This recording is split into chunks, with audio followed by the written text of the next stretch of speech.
Good morning, you lovely people. Okay, give me a minute. Thank you. I never know what will spark an idea when I'm asked, do you and the youth want to take a Sunday and do a Christmas or an Advent pageant program? Sometimes I am given a program with chosen hymns and the like. Sometimes I get a little more freedom to provide you with, and I'm sorry, I'm a sorry church lady, a sweet-ass message. So I always lean on our youth, and they usually put forth some awesome sauce, so thank you. This year, I am certain they are going to smack it out of the park. This year, Giuseppe provided the space for inspiration to take hold. Both Nikki and I giggled with glee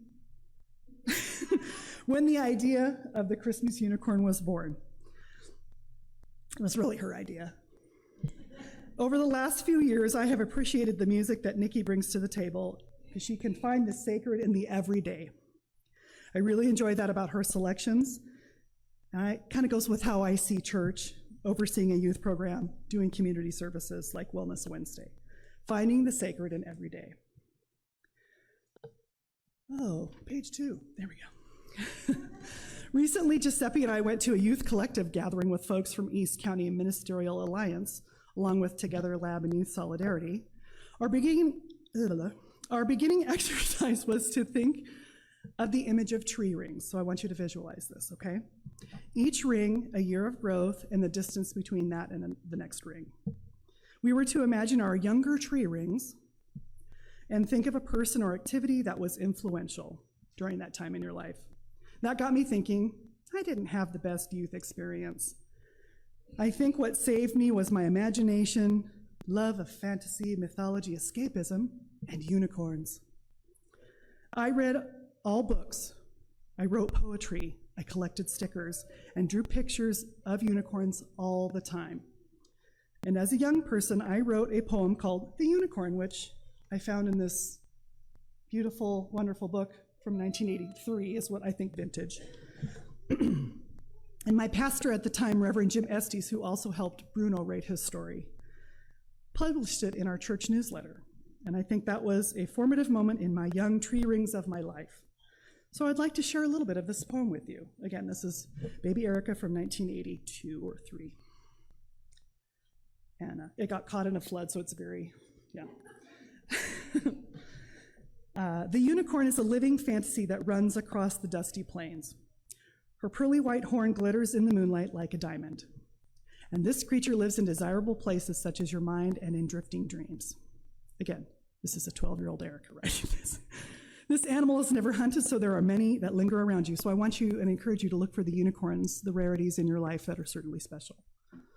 For this creature drinks from the fountain of love and purity, and shall eat from trees that are edible to her. So every time you look up at the heavens, you shall see the unicorn and the sounds that echo from the whistling wind. Okay, page 3. Yes, and that was a reminder of the sacred in the everyday from a 13-year-old me.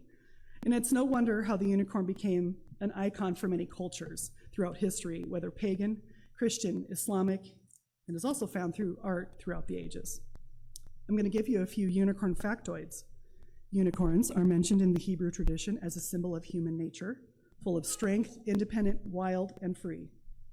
It is also said that the prophet Daniel and King David experienced visions of unicorns.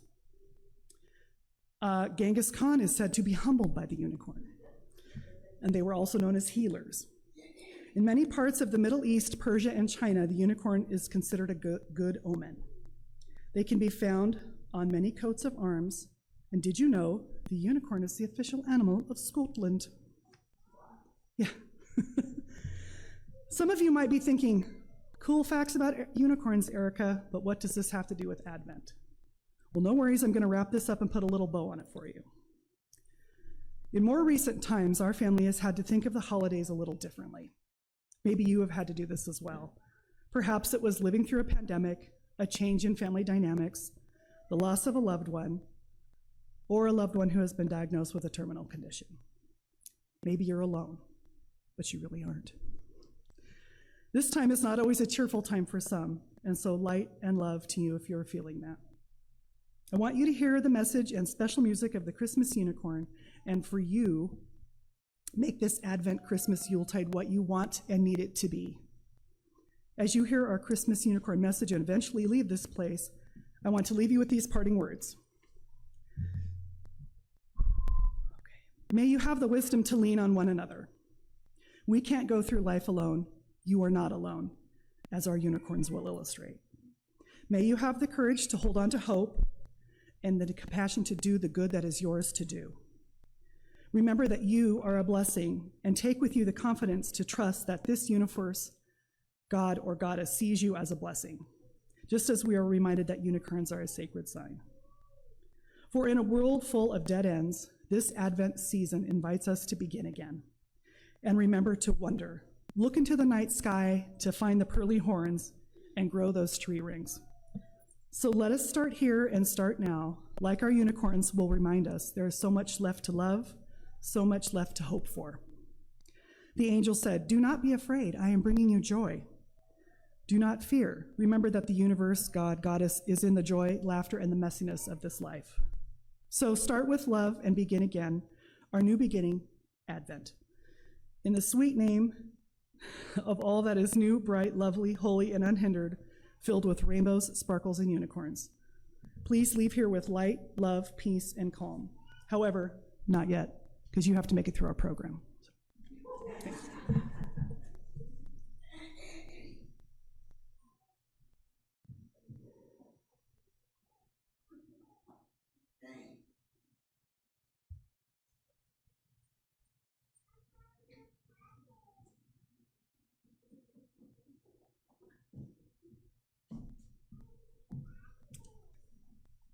Hi. This first poem is for the first Sunday of Advent. You are a blessing. If you hear nothing else, if the wind howls, if your brain runs amok, if rebuttals and denials line up like little toy soldiers, then hear this. You are a blessing. I knew it the first moment I met you. I heard your name. I learned there are 7 billion of us on this planet. I knew it in my bones, the way my feet know the way home. You are a blessing. For our creating God breathed life into your being, and there's simply no way that along with that life, some of God's goodness didn't slip right in. So tell the rebuttals to rest. Tell the toy soldiers to find another hill, because this one is reserved for joy and celebration. You are a blessing. Breathe it in.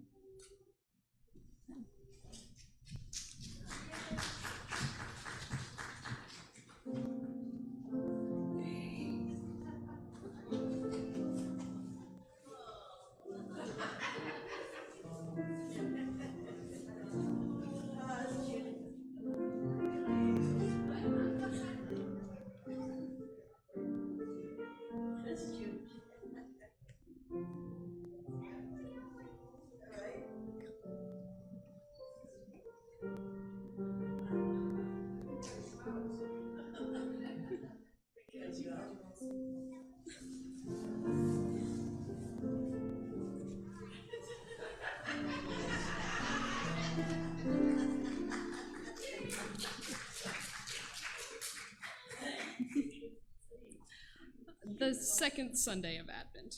We can't go alone. When will you be back? Yesterday I visited an old man in the hospital. I was not the only one. We talked on the elevator ride down. Has he gained any weight? Will he stay in that room? Does he like the food? Has he called? All the man wanted to know was, when will you be back? We ask that question in 1,000 different ways every single day, our hearts leaning over themselves, bending to get closer to love. We say, text me when you're home. Call me when you're free. One more kiss.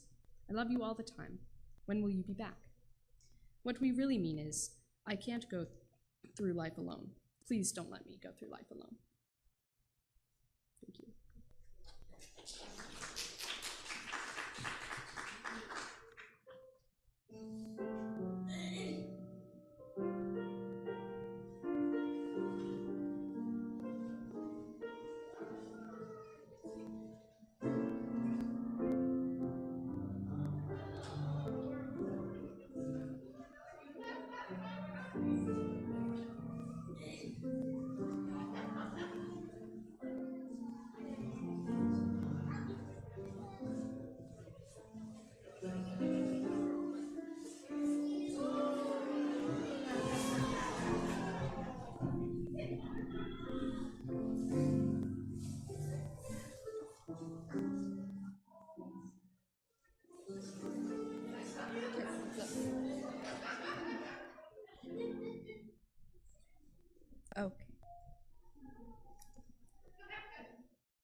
Maybe none of it matters. Maybe you can't make a difference. Or maybe that watermelon seed you spit out over the summer will grow into a green orb full of sticky, sweet fruit.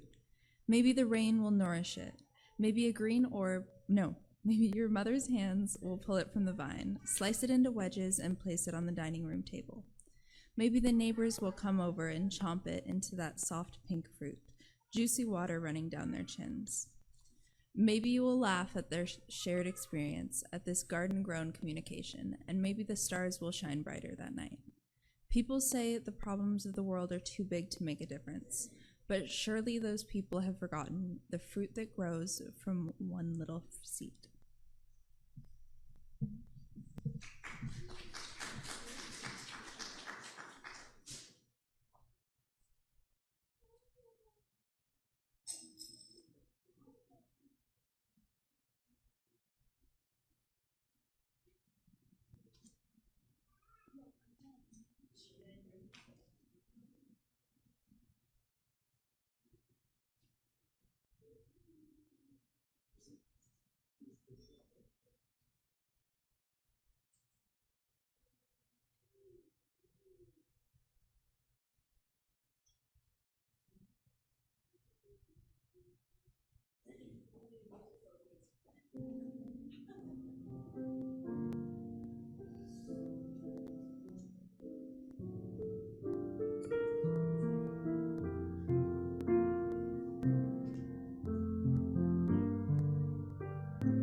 Hope is worth the risk, despite it all. What's to love? She asked. I understood the question. I've seen the riot gear, the tear gas, the names of children wiped from this war-stained world. I've seen the spray paint swastikas and the proud boys with their flags. I've heard grandmothers at church pray in urgent, desperate whispers, and I've watched young mothers cry because teachers carry guns. I felt the tremor of an earthquake. I've felt the heat of climate change. I've seen the temple curtain tear in two. But despite it all, the bell that wouldn't stop tolling, the words that won't stop clanging through my heart are so much. There is so much left to love, so much left to hope for.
Don't forget to laugh, wholly and unhindered.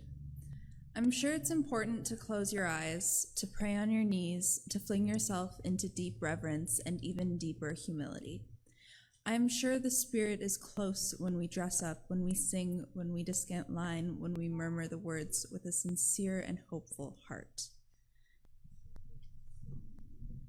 And I am sure that when you moonwalk through your living room in soft wool socks, when you cackle loudly enough for the whole restaurant to hear, when you squeal into the phone and make pancakes for dinner, when you plunge your hands into the dirt and talk to the sparrows, when you make a mess of communion breadcrumbs all around the table, or when you allow yourself an undone, unhindered, unpolished sort of joy, that the Spirit loves that just as well. The angels said, "Do not be afraid, I am bringing you joy." We humans have spent a lot of time focusing on the fear. Don't forget, God is also in the joy.